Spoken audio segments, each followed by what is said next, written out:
দুপুরবেলা গরম গরম ভাতের সাথে এই রকম একটা রেসিপি, তাও আবার রান্না ছাড়া, সম্পূর্ণ হাতে মাখা সুস্বাদু একটা রেসিপি যা একবার খেলে বারবার খেতে ইচ্ছে করবে। এই পদটা হলে খাওয়ার পাতে আর অন্য কোনো পদ লাগবেই না। নমস্কার বন্ধুরা, ভাই বোনের হেসেল ঘরে সবাইকে স্বাগত। আজ আমি বানাবো রান্না ছাড়া সম্পূর্ণ হাতে মাখা ওল ভর্তার রেসিপি। ভিডিওটিকেও স্কিপ করবেন না, পুরো ভিডিওটি দেখার জন্য অনুরোধ রইল।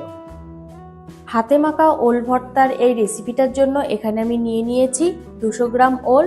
ওলটাকে আমি একটু ছোট ছোট চৌকো চৌকো করে কেটে নিয়েছি। সবার প্রথমে আমি এই ওলটা সিদ্ধ করে নেব। গ্যাসে একটা প্যানে আমি জল বসিয়ে দিয়েছি। এবার এর মধ্যে আমি ওলের টুকরোগুলো দিয়ে দেব।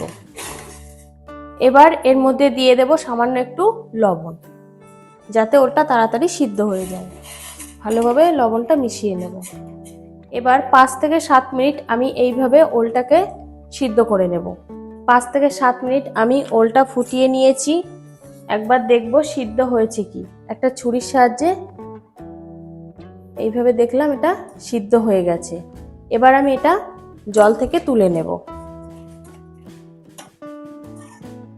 জল থেকে সব ওলগুলো তুলে নিয়েছি। এবার এটা কিছুক্ষণ ঠান্ডা করে নেব। ওলগুলো ঠান্ডা হয়ে গেছে। এবার আমি এগুলো হাত দিয়ে একটু মেখে নেব।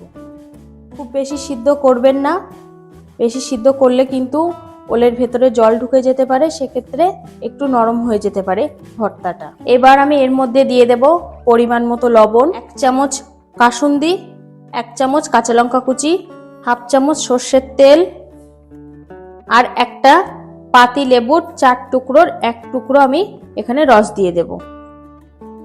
সব উপকরণগুলো ভালোভাবে মাখিয়ে নেব।